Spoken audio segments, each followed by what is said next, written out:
여러분, 이렇게 도미노 현상이라는 것이 있습니다. 도미노 한 개가 이렇게 도미노를 이렇게 쓰러뜨리면 연쇄적으로 그 옆에 있는 도미노들이 쓰러지는 것을 말하는 겁니다. 마찬가지로 이게 어떤 사건이 일어나게 되면 그와 연결된 사건들이 연속적으로 파생돼서 일어나는 현상을 도미노 현상이라 이렇게 부릅니다. 근데 오늘 말씀을 보면 이제 초대교회에 어떤 분위기상 그런 도미노 현상 같은 것들이 일어나는 것을 보게 됩니다. 예수님이 십자가에 달려 돌아가신 후에 제자들은 공회에 끌려다니면서 계속 신문을 받고 박해를 당하고 협박을 당하고 그런 일들이 있었습니다. 자, 그러다가 우리가 지난주에 살펴본 7장에 보면 결국 스데반 집사님이 순교를 당하게 되죠. 근데 스데반 집사님의 이 순교는 단순히 한 사람의 죽음으로 끝나지 않았습니다. 교회의 근간을 흔드는 위기로 계속 연쇄 반응을 일으켰는데 예수 믿는 자들을 대대적으로 박해하기 시작했다라는 겁니다. 마치 도미노 현상처럼 믿는 자들의 박해를 받게 되면서 한 사람씩 그 자신의 삶의 거처를 떠날 수밖에 없는 그 현상이 이어진 거죠. 오늘 본문에 보면 그렇게 대대적인 박해의 주인공으로 사울이라고 하는 사람이 등장하는 것을 보게 됩니다. 오늘 말씀 1절을 보면 사울은 그가 죽임당함을 마땅히 여기더라 그랬습니다. 여기 사울은 우리가 잘 알다시피 훗날 사도 바울이 되는 사람을 가리키는 것이죠. 이 사울이 이 스데반의 순교 현장에 있었습니다. 7장 58절에 보면 스데반의 죄를 고발하고 증인으로 나선 자들이 먼저 돌로 스데반을 치기 위해서 옷을 벗어서 두었는데 그것을 사울이라는 청년의 발 앞에 두었다 그럽니다. 자, 그러니까 이 사도 바울은 스데반이 돌에 맞아 죽는 그 모습을 가장 가까이에서 현장에서 지켜보게 된 것이죠. 자, 그런데 스데반이 그렇게 돌에 맞아 죽어가는 모습을 보면서 사울은 그걸 마땅히 여겼다 그래요. 다시 말하면 그렇지, 당연히 죽을 놈 죽은 거지. 저런 반역자는 죽는 것이 마땅한 일이고 그를 죽이는 것도 잘하는 길이고 이런 일은 절대로 후회하거나 잘못된 일이 아니지 이렇게 여겼다라는 겁니다. 근데 스데반 집사님의 순교로 인해서 두 가지 결과가 파생됩니다. 하나는 이로 인해서 예루살렘 교회에 대대적인 박해가 시작되었다는 것이고, 또 하나는 이 사울이라고 하는 청년이 핍박자로 활동하기 시작했다라는 겁니다. 먼저 첫 번째를 좀 살펴봅니다. 스데반의 순교를 기점으로 예루살렘 교회에 본격적인 박해가 시작된 장면인데요. 1절 말씀을 보면 그날에 예루살렘에 있는 교회에 큰 박해가 있어 사도 외에는 다 유대와 사마리아 모든 땅으로 흩어지니라 그랬습니다. 그래서 그날은 스데반 집사님이 순교한 날이죠. 스데반 집사님이 죽었습니다. 그런데 이제 2절에 보면 경건한 사람들이 스데반을 장사하고 위하여 크게 울더라 그랬습니다. 여러분, 믿음의 동역자인 스데반 집사님이 순교를 당했으니까 같은 믿음을 가지고 있는 신앙 공동체는 당연히 안타까운 마음이 있겠죠. 그런데 여기 보면 특별히 경건한 사람들이 스데반을 장사했다. 이게 무슨 얘기일까요? 대부분의 사람들은 괜히 순교당한 스데반 집사님의 장례식에 왔다가 함께 덤태기를 쓰고 또 끌려갈지 모른다 하는 두려움 때문에 장례식에도 못 왔다는 겁니다. 경건한 사람들만이 그 장례식에 참여해서 함께 슬퍼하고 장례를 치렀다라는 거죠. 자, 그러니까 이 스데반 집사님의 순교로 인해서 분위기가 얼마나 험악해졌고 또 교회에 대한 박해가 얼마나 심각해졌는가를 알게 된 거죠. 그래서 이 박해를 통해서 사도 외에는 다 유대와 사마리아 모든 땅으로 흩어지게 되었다 그럽니다. 여러분, 우리가 생각할 때 예루살렘 교회에 박해가 있어요. 그래서 교회가 흩어졌어요. 그럼 몇 퍼센트 정도 흩어졌을 거라고 생각을 하세요? 오늘 본문에 보면 사도들 외에는 다 흩어졌다는 겁니다. 그러니까 교회에 목사, 전도사 빼놓고는 평신도들은 다 예루살렘을 떠나갔다라는 거예요.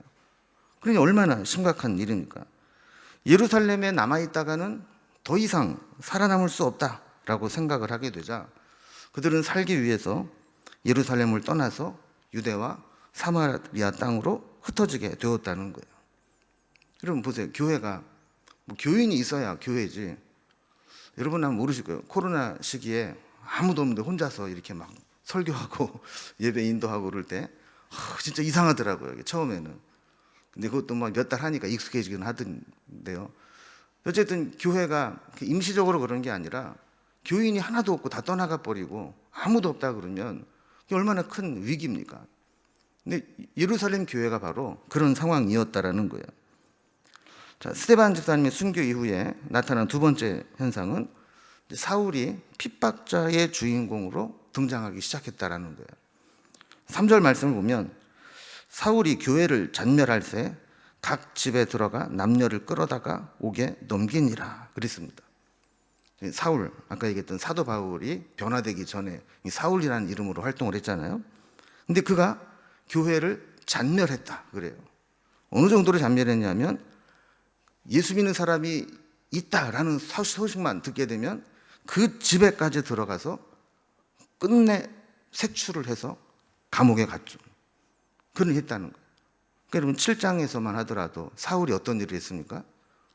그냥 돌로 쳐 죽이는 사람들이 옷을 벗으면 옆에서 그냥 이렇게 맡아주는 수동적인 역할을 했다면, 이제 8장에 오게 되면 이 사울이 본격적으로 이 박해자의 주인공으로 등장을 하게 되는 겁니다.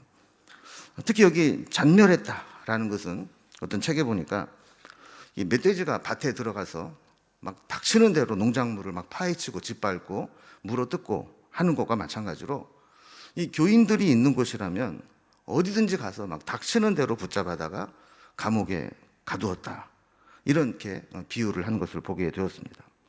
그러니까 이로써 이제 사울의 본격적인 박해자로서의 활동이 이제 시작되는 것이죠. 자, 그런데 그 다음 구절이 참 중요합니다. 상황이 이런데 4절에 보면 그 흩어진 사람들이 두루 다니며 복음의 말씀을 전할세 그랬어요.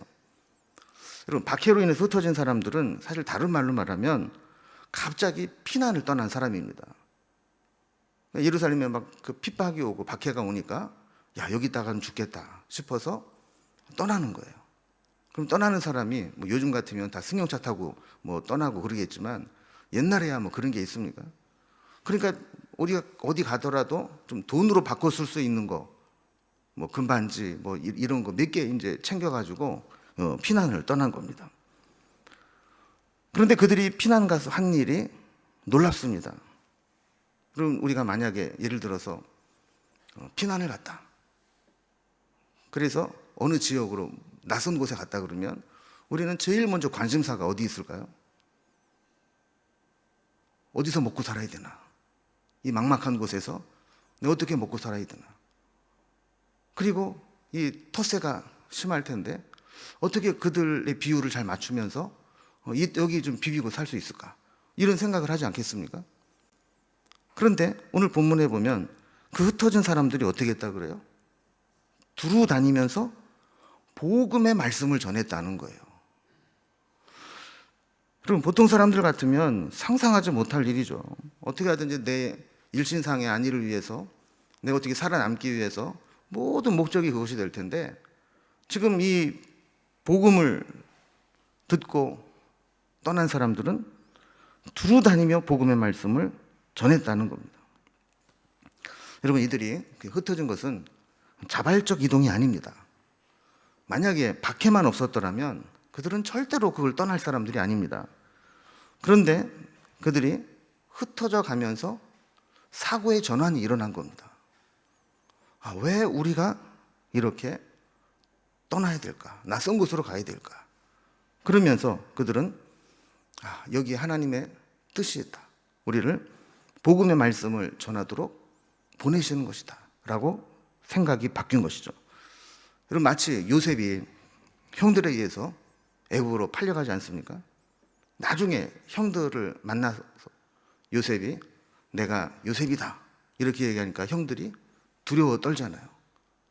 자기는 지금 죄수처럼 지금 갇혀 잡혀 있고 내가 팔아버린 요셉은 애굽의 총리가 돼서 지금 나를 내려다보고 있는데, 만약에 요셉이 그때를 생각하면서 보복이라도 한다면 자기네들은 죽은 목숨이라는 거예요. 그런데 그때 요셉이 형들에게 뭐라고 위로를 합니까? 형들이 나를 팔았으므로 두려워하지 마소서. 나는 팔려온 것이 아니고 아버지 집을 위해서 하나님께서 나를 미리 보내신 것입니다. 그러니까 나는 팔려온 게 아니라 보냄을 받았다라는 거예요. 솔드 되온 것이 아니라 샌드 되었다는 거예요.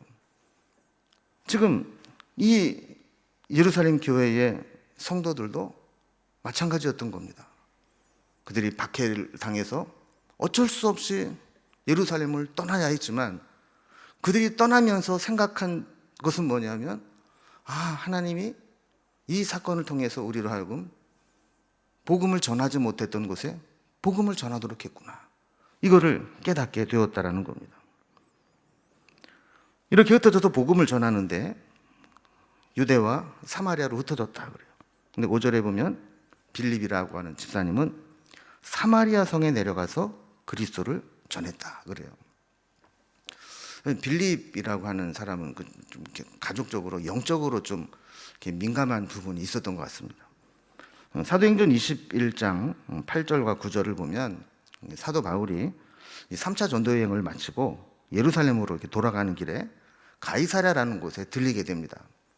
근데 그때 누구네 집에 들리냐면 7 집사 중 하나인 전도자 빌립의 집에 들어가서 머물렀다 그래요. 그런데 9절에 보면 특이한 것은 그의 딸 넷이 있는데 다 미혼이고 예언자였다라는 거예요. 그러니까 이 빌립 집사님의 가족 자체가 다 그렇게 영적으로 예민했던 것을 볼 수 있죠. 자, 그런데 이 빌립이 성령의 이끌림 받아서 사마리아로 내려간 겁니다. 빌립이 갔던 사마리아는 지리적으로는 유대에서 가장 가까운 지역이죠. 유대에 붙어 있는 게 사마리아니까. 그런데 사실 정서적으로는 가장 먼 곳이었습니다. 그래서 이 사마리아 사람들 그러면 이방인보다도 못하게 개 취급을 하고 내가 죽으면 죽었지 내가 저긴 안 간다 이렇게 생각하는 땅이 바로 사마리아 땅이었습니다. 만약에 그들이 박해로 인해서 급하게 떠나가지 않았더라면 저들은 절대로 이 사마리아 땅에 들어가지 않았을 겁니다.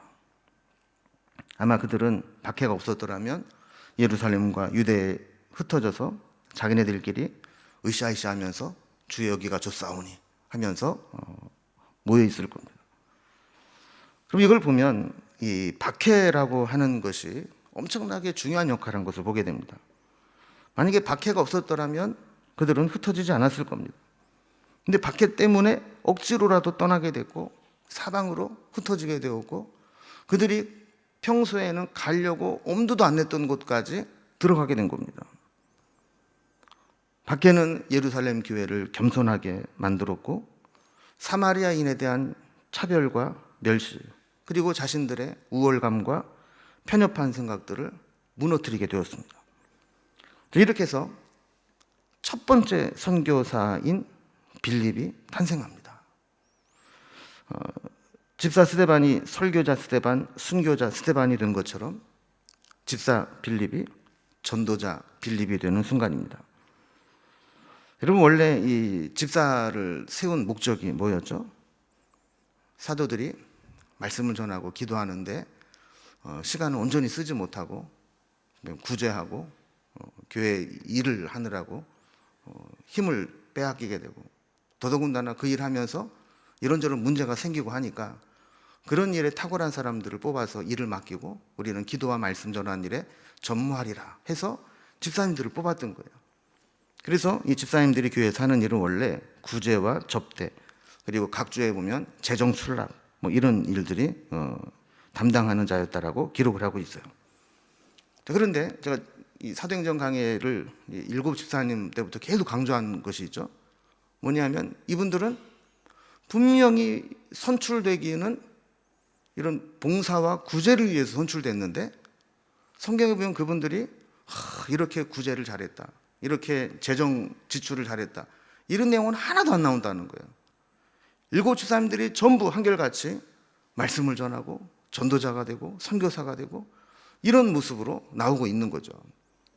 그들은 아마도 교회 안에서 사도들을 도와서 이런 봉사의 업무를 하면서도 그런 사도들로부터 말씀 훈련을 철저하게 받았던 것 같아요. 그 평신도였지만 목회자 못지않게 말씀에 아주 풍성한 깊이 있는 훈련을 받았던 거죠. 그러니까 그들이 예루살렘에서 쫓겨나서 피난을 가서 사마리아로 갔는데 거기에서도 하나님 말씀을 전하고 복음을 전하는 일을 하게 되었다라는 겁니다. 하나님은 전도자에게 무한한 은혜와 능력을 부어주십니다. 6절에 보면 무리가 빌립의 말도 듣고 행하는 표적도 보고 한 마음으로 그가 하는 말을 따르더라 그랬습니다. 하나님은 전도자에게 말로만 전도하도록 하지 않으셨고 능력을 주셨어요. 행하는 표적이 있게 하셨어요. 말의 권세를 주셨어요. 그가 하는 말을 믿고 따르도록 하는 말의 권세를 주셨어요. 여러분, 전도는 어떤 사람이 하는가? 제가 가만히 보면 간증이 있는 사람이 합니다. 간증이 없는 사람은 전도를 할 수가 없는 거예요. 아무리 전도하라고 해도 내가 뭐를 어떻게 전해야 되지? 이런 생각이 드는 거죠. 그런데 간증이 있어요. 하나님의 은혜가 있고 하나님의 능력이 나를 붙잡아 주는 것을 내가 느끼고 있는 사람은 전도하지 말라고, 제발 좀 전도하지 말라고 해도 가만히 있을 수가 없는 겁니다. 빌립은 말씀이 있었고 복음의 능력이 있었기 때문에 복음을 전했고 하나님은 그에게 말의 권세와 표적을 행하는 능력을 함께 주셨던 겁니다. 그러니까 어떤 일이 일어납니까? 7절, 8절을 보면 많은 사람에게 붙었던 더러운 귀신들이 크게 소리를 지르며 나가고 또 많은 중풍병자와 못 걷는 사람이 나으니 그 성에 큰 기쁨이 있더라 그랬어요. 그리고 많은 사람에게 붙었던 귀신들이 큰 소리를 지르고 떠나갔다는 거예요. 여러분, 사실 우리가 귀신 들린 것이라고 해가지고 진짜 이상한 행동을 하는 것만 이렇게 이야기하는 것이 아니라 사실은 다 악한 영의 영향력 가운데 살아가고 있지 않습니까? 얼마나 많은 악한 영의 시험을 받습니까? 우리가 생각으로도 그렇고 육체의 정욕을 충동질을 당하는 것도 그렇고 그 마귀의 유혹에 미혹에 서지 못하고 넘어지게 될 때 우리가 얼마나 후회를 하고 한탄하고 또 괴로워합니까? 어떻게 보면 우리가 우리가 흔히 말하는 귀신 들렸다는 사람처럼 개고픈 물고 그렇게 안 하더라도 사실은 다 악한 영에게 우리가 다 시달리고 있는 거예요. 그런데 복음이 전해지니까 그렇게 사람들에게 붙었던 더러운 귀신들이 떠나간 역사가 나타났어요. 많은 중풍병자와 못 걷는 사람들이 나았어요. 그럼 복음은 우리를 얽어매고 있는, 우리를 자유하지 못하게 만드는 이 모든 것들로부터 우리를 자유롭게 하는 능력이 나타나는 겁니다. 여러분, 우리가 진짜 복음을 가지고 있다면 그런 우리를 메고 있는 귀신과 질병으로부터 노임을 받아야 됩니다. 그래서 예수를 믿음으로 인해서 참 기쁨을 맛보고 살아가야 됩니다. 여러분, 복음은 기쁨을 줍니다. 신앙생활의 백미는 기쁨을 누리는 것입니다. 세상 사람들이 알지 못하는 기쁨, 그 어떤 것으로도 빼앗을 수 없는 기쁨, 그 기쁨이 복음의 능력입니다. 그렇다고 항상 실실 웃고 좋은 일만 있겠습니까? 살다 보면 힘든 일도 있고 괴로운 일도 있죠. 그러나 마음속 깊은 곳에서부터, 내 영혼의 깊은 곳에서부터는 나를 흔들고 힘들게 하는 것이 나를 억누르지 못하도록 샘솟는 기쁨이 있는 거예요. 여러분, 우리가 한번 우리의 신앙을 한번 돌아볼 때 나를 흔드는 것들이 그렇게 많아도, 지금 삶의 무거운 짐들이 나를 아무리 짓눌러도, 겉으로는 내가 힘들고 짜증이 나지만 내 속에서부터 우러나오는 그 영의 깊은 곳에서는 그것들이 나를 짓누르지 못하는 기쁨이 있다. 그게 신앙입니다. 이거를 느끼지 못하고 그냥 조그만 인생에 바람이 불면 인생 다 끝난 것처럼 이리저리 흔들리고, 조금만 좋은 일 있으면 그냥 다 천국이 내 것 같이 이러면 신앙이 아니라는 거예요. 그러면 사마리아 성은 빌립이 이렇게 복음을 전하고 자유하게 하는 기쁨을 누리기 전까지 사실 자칭 큰 자라 하는 마술사 시몬의 영적 권세에 눌려있던 곳입니다. 9절과 10절을 보면요, 그 성에 시몬이라 하는 사람이 전부터 있어 마술을 행하여 사마리아 백성을 놀라게 하며 자칭 큰 자라 하니 낮은 사람부터 높은 사람까지 다 따르며 이르되 이 사람은 크다 일컫는 하나님의 능력이라 하더라 그랬어요. 11절 보면 오랫동안 그 마술에 놀라 그들이 따랐다 그래요. 자, 그러니까 마술을 통해서 이적을 보이고 그것으로 인해서 자기를 따르게 하고 사람들에게 큰 자라 이야기를 하면서 저 사람은 크다 일컫는 하나님의 능력이다 이렇게 쇠뇌를 시켰다라는 겁니다. 그런데 사람들이 거기에 미혹됩니다.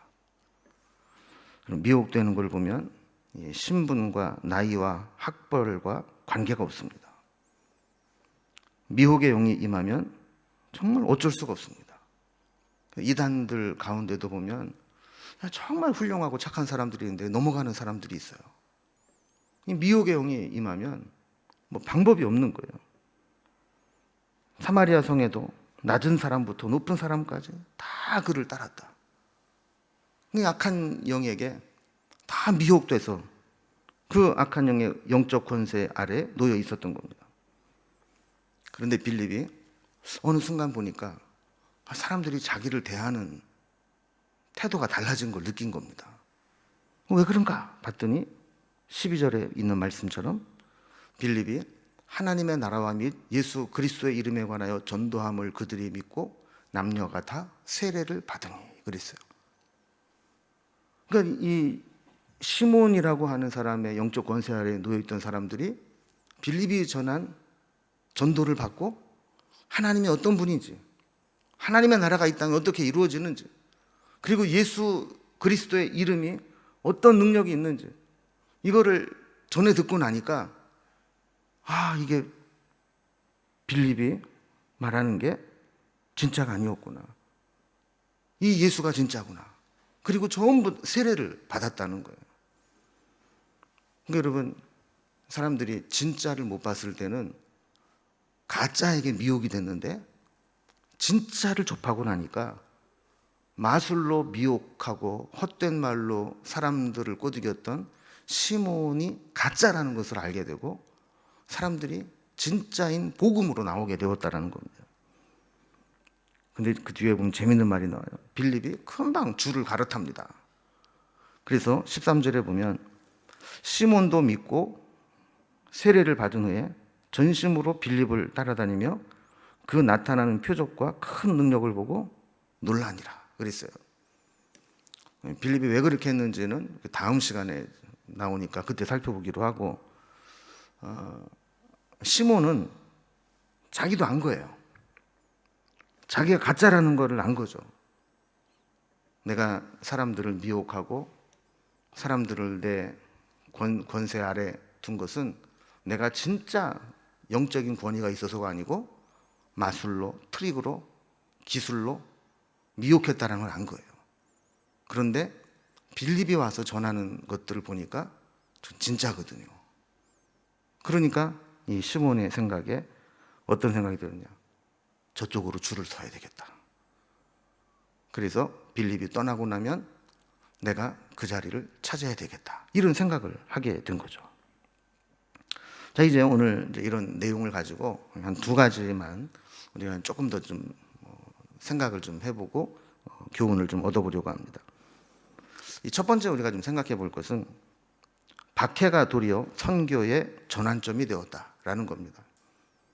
그리고 이 말씀은 우리 인간이 볼 때는 고난이고 박해처럼 보이지만 하나님은 그것을 새로운 선으로 바꾸시는 전환점으로 삼으실 수 있다는 것입니다. 스데반의 순교로 시작된 예루살렘 교회 박해는 뜻하지 않은 선교의 전환점이 되었습니다. 이 사울이 등장했다고 아까 살펴보았죠. 7장에서만 하더라도 이렇게 옷 맡아주던 소극적인 역할을 하던 사울이 이제는 8장에 오면 스데반의 순교 이후에 교회를 잔멸하고 각 집에까지 쫓아 들어가서 예수 믿는 자들을 끌어다가 감옥에 넘기는 핍박자로 나타나게 됩니다. 그러나 아직까지는 핍박자의 모습이지만 이 사울이 나중에 사도 바울이 됩니다. 그런데 이 성경에 이제 그런 자세한 내막이나 심경의 표현은 없지만 성경학자들은 이 스데반이 죽을 때 그 옆에서 지켜보았던 사울, 그리고 예수 믿는 사람들의 모습을 보면서 사울의 마음속에는 균열이 가고 있었다, 이렇게 표현을 해요. 죽어가는 스데반의 얼굴이 천사처럼 변합니다. 이런 보통 사람들은 자기를 죽이겠다 그러면 살려달라고 하든지, 죽음의 어둠이 밀려올 때 그 두려움을 이기지 못해서 절규하거나 한탄하거나 원망하거나 소리를 지르는데, 성경에 보면 스데반은 얼굴이 천사와 같이 변했다 그러잖아요. 뿐만 아니라 그가 죽어가면서 했던 기도가 뭡니까? 나를 죽이는 자들을 저주하고 원망하는 게 아니라 오히려 죄를 저들에게 돌리지 말아달라고 기도하는 모습을 보게 됩니다. 여러분, 우리는 우리를 죽이지 않아도 우리한테 조그만 해를 끼쳐도 속으로 그런 기도가 나오려고 그러잖아요. 하나님 손 좀 봐주세요, 쟤 좀. 그런 기도 하고 싶지 않으세요? 그런데 이 스데반은 자기를 죽이는데 돌로 치는 사람들을 향해서 죄를 저들에게 돌리지 말아달라고 기도합니다. 이걸 가장 가까이에서 지켜보고 있던 사울이 어떤 생각을 했겠어요? 그래서 어떤 성경학자들은 이렇게 해석합니다. 머리로는 자기가 하는 일이 옳다고 분명히 생각하고 믿는데 가슴으로는 말로 설명할 수 없는 충격을 받았다. 그럼 아까 그 스데반이 죽는 것을 보면서 사울이 어떻게 여겼다고 그랬어요? 마땅히 여겼다 그랬죠. 머리로는 분명히 스데반이 죽는 게 마땅해 라고 알고 있는데, 스데반이 죽어가면서 보여주는 모습, 표정, 그의 기도를 보면 마음으로는 저 사람은 죽어서는 안 될 사람 같은데 라는 이율배반적인 생각이 들었다라는 거예요. 그래서 어쩌면 저 사람은 의인일지 몰라, 저 사람은 우리가 죽여서는 안 되는 사람인지 몰라, 이런 의구심이 생겨났다라고 해석을 하는 겁니다. 여러분, 스데반의 죽음이 한 사람의 죽음으로 끝나는 것이 아니라, 만약에 이 신학자의 해석이 맞는 것이라면 한 사람의 위대한 사도 바울을 탄생시키는 전환점을 만드는 디딤돌이 되었다라는 것입니다. 또한 박해는 하나님의 복음의 지경을 넓혀가는 계기가 됩니다. 우리 주님은 승천하시면서 사도행전 1장 18절에서 뭐라고 말씀하셨어요? 오직 성령이 너에게 임하시면 너희가 권능을 받고 예루살렘과 온 유대와 사마리아와 땅 끝까지 이르러 내 증인이 되리라. 그런데 오순절날 성령이 임하고 막 복음을 전하고, 베드로가 한번 설교할 때마다 막 3,000명씩 5,000명씩 예수를 믿겠다고 나오니까 사람들은 신났습니다. 예루살렘에 있는 게 너무 좋은 거예요. 이런 좋은 교회를 왜 떠나나? 그리고 떠날 생각을 하지 않는 겁니다. 여러분, 우리가 옛날에는요, 그런 분들이 종종 있었어요. 개척교회 가서 좀 섬기겠다. 그래서 진짜 그 몇 명 모이지도 않는 그 개척교회에 가서 섬기는 분들이 있었어요. 몇백 명씩 몇천 명씩 모이는 교회는 나 없어도 누군가 그 일을 다 맡아서 하지만, 개척교회는 나 같은 사람 하나 가면 그 목사님 얼마나 힘이 되겠냐. 그래서 그렇게 가서 봉사하는 분들이 있었어요. 그런데 요즘에는 그런 성도님들이 없어요. 겉모습 번듯한 데 들어가 봐가지고 사람 없으면 안 가요. 그런데 예루살렘 교회도 사실 마찬가지 아니겠습니까? 그렇게 부흥하고 잘 되는데 왜 떠나고 싶겠어요? 만약에 떠나면 새로운 시작을 해야 되는데 새롭게 시작하는 게 사실 얼마나 귀찮고 힘든 일입니까?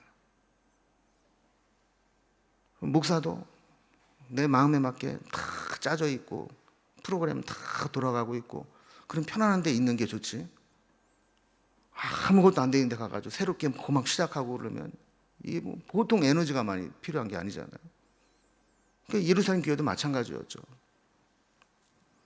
우리는 본성적으로 편안한 것을 좋아합니다. 흩어지고 전도하는 것보다는 우리끼리 즐겁고 편안한 것을 더 좋아합니다. 그러니까 전도하는 것 사실 힘든 게 그런 거 아니겠습니까? 그럼 전도하려면 속에 있는 거 다 빼놔야 돼요. 간이고 쓸개고 다 내놓고 비유 맞춰야 되고 싫은 소리도 들어야 되고, 내가 전도만 안 하면 아쉬울 게 하나도 없는데 저놈한테 내가 아쉬울 게 뭐가 있어요. 그런데 전도하려고 마음 먹으면 그때부터 을이 되는 거예요. 그래서 막 자존심도 구겨가면서 비유도 맞춰가면서 비굴해 보일 정도로 낮아지고 낮춰야 한 영혼을 구원하게 되니까 맨정신으로는 하기 싫은 겁니다. 여러분, 우리 신앙생활에 가장 위험한 게 현실에 안주하는 겁니다. 이만하면 됐다, 편하게 신앙생활 좀 해보자. 그럼 여기부터 신앙은 곪기 시작하는 겁니다. 변화산에 올라간 3명의 제자들이 주여 여기가 좋사오니 초막셋을 짓고 여기에 삽시다 그랬어요. 그런데 예수님은 내려가야 된다 하고 끌고 내려오셨어요. 예수님이 십자가의 예언을 했을 때 제자들은 펄쩍 뛰면서 반대를 했습니다. 지금까지 분위기상으로 보면 점점 더 많은 사람들이 예수님을 따르고 예수님께 모여옵니다. 그냥 이 상태로 몇 년만 더 가면 예수님으로 인해서 이 나라가 뒤집어질지도 모른다라는 생각을 할 정도로 인기가 폭발했습니다. 그런데 예수님이 십자가에 달려 죽는다고 말씀을 하실 때 그건 아니라고 반대를 했었죠. 가장 심하게 반대했던 베드로에게 예수님께서 뭐라고 하셨어요? 사탄아 내 뒤로 물러가라. 여러분, 우리는 무조건 편안한 삶만 추구해서도 안 될 것이고 무조건 고난을 피해가려고만 해서도 안 될 것입니다. 고난에는 하나님의 뜻이 있습니다. 여러분, 가장 미련한 사람이 어떤 사람이냐면 하나님께서 고난을 주실 때 고난으로 해서 죽도록 고생만 하고 고난을 주신 하나님의 뜻을 전혀 헤아리지 못하는 겁니다. 지혜로운 사람은 고난을 통해서 이루시고자 하는 하나님의 뜻을 분별하고 고난을 이겨내는 사람입니다. 어떤 설교집에 보니까 이 초대교회를 핍박해서 이 사람들이 유대와 사마리아로 흩어지는 과정을 이렇게 비유했어요. 유대교에서 기독교의 불씨를 완전히 꺼버리기 위해서 아궁이에서 불을 꺼내서 몽둥이로 치고 발로 밟았는데 이 불씨가 산에 옮겨부터 산불이 되어 온 땅으로 퍼지기 시작했다. 그럼 복음의 능력은 이런 것이죠. 복음은 항상 막 모든 것이 안정되고 평안할 때 증거되지 않았습니다. 뭔가 어려움이 있을 때, 짓밟는 것처럼 고통이 있을 때 산불처럼 들불처럼 퍼져나가게 되었다는 겁니다. 자, 이렇게 우리 인간의 입장에서 볼 때는 박해고 고난인데 하나님은 그 과정을 통해서 선교의 새로운 지평을 여시고 새로운 전환점을 만드실 수 있다라는 것을 우리가 생각을 하면서, 우리 인생에도 어떤 고난이 올 때 단순히 괴롭다 힘들다가 아니라 하나님께서 왜 나에게 이 고난을 주실까? 왜 편안한 나를 흩으셔서 이렇게 다른 것을 보게 하실까? 이것을 고민하고 하나님의 뜻을 분별할 수 있어야 됩니다. 두 번째 우리가 생각해 볼 것은 집사 빌립에서 전도자 빌립이 되는 모습입니다. 빌립은 사마리아 성에 내려가서 그리스도를 백성에게 전파했다 그럽니다. 그러니까 자기 교회를 섬기는 집사 빌립에서 이제 외부로 복음을 전하는 전도자 빌립으로 거듭나는 겁니다. 그럼 박해를 통해서 하나님이 하신 가장 큰 일은 그리스도인들을 변화시키는 일이었습니다. 그럼 박해가 시작될 때 그들은 아마 처음에 이 박해를 멈춰달라고 기도했을지 모릅니다. 그런데 하나님은 그 기도를 들어주지 않으시고 박해를 멈추게 안 하시고 오히려 더 꼼짝하지 못하도록 박해의 강도를 세게 하셨습니다. 그래서 살기 위해서는 떠날 수밖에 없는 상황으로 몰고 가셨습니다. 이렇게 계속되는 박해를 통해서 성도들이 변화되었습니다. 우리도 기도하다 보면요, 우리가 기도한 대로 응답되는 경우가 있고 기도하는데 더 수렁으로 빠지는 것 같은 느낌을 받을 때가 있어요. 하나님 왜 그러실까요? 기도하면 들어준다고 말씀으로 약속을 해놨는데 막상 기도했는데 문제가 해결되는 게 아니라 더 깊은 수렁으로 빠지는 것 같이 느껴질 때가 있다는 거죠. 예루살렘 교회도 마찬가지였습니다. 하나님은 우리가 기도할 때 우리 주변의 환경을 변화시켜서 문제를 해결해 주시기도 하지만 때로는 우리를 변화시키시고 우리에게 능력을 주시고 우리가 그 문제를 이겨낼 수 있는 믿음으로 성장시키시는 은혜를 먼저 주신다는 겁니다. 우리가 문제를 해결하는 건 두 가지 방법이 있잖아요. 환경이 바뀌든지 아니면 내가 그 환경을 바뀔 수 있는 능력과 믿음을 가지고 그걸 해결하든지. 우리는 어떤 걸 원합니까? 그냥 기도하면 하나님이 알아서 다 바꿔주시는 것을 원하지만 하나님은 우리에게 믿음을 주시고 우리에게 능력을 주시고 우리를 변화시키셔서 우리로 하여금 하나님의 일을 하도록 그렇게 하실 때도 있다라는 거예요. 박해를 피해서 유대와 사마리아로 옮겨 다니던 제자들은 이제 환경을 이겨내면서 복음을 전하는 자로 성장하게 되었습니다. 그들은 자신의 힘으로는 할 수 있는 것이 없다라는 것을 절감하면서 하나님만 의지하게 되었습니다. 빌립이 가보니까 도착한 곳이 어디였습니까? 유대인들이 가장 가기 싫어하는 곳 사마리아였습니다.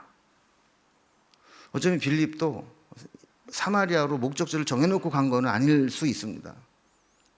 막 사울이 쫓아오고 예수 믿는 사람 다 잡아라, 옛날 뭐 주잡날 이렇게 정해놓듯이 예수 믿는 사람 체포하는 날 뭐 이러면 어떻게 뭐 떠나야지. 그래서 막 도망을 갔는데 가보니 사마리아였어요. 그는 그곳에 도망을 가면서 하나님이 나를 이곳에 보내셨다고 생각하고 복음을 전합니다. 여러분, 때로 사명이라고 하는 것은 내가 정말 가기 싫은 곳으로 가는 것이 사명일 수 있습니다.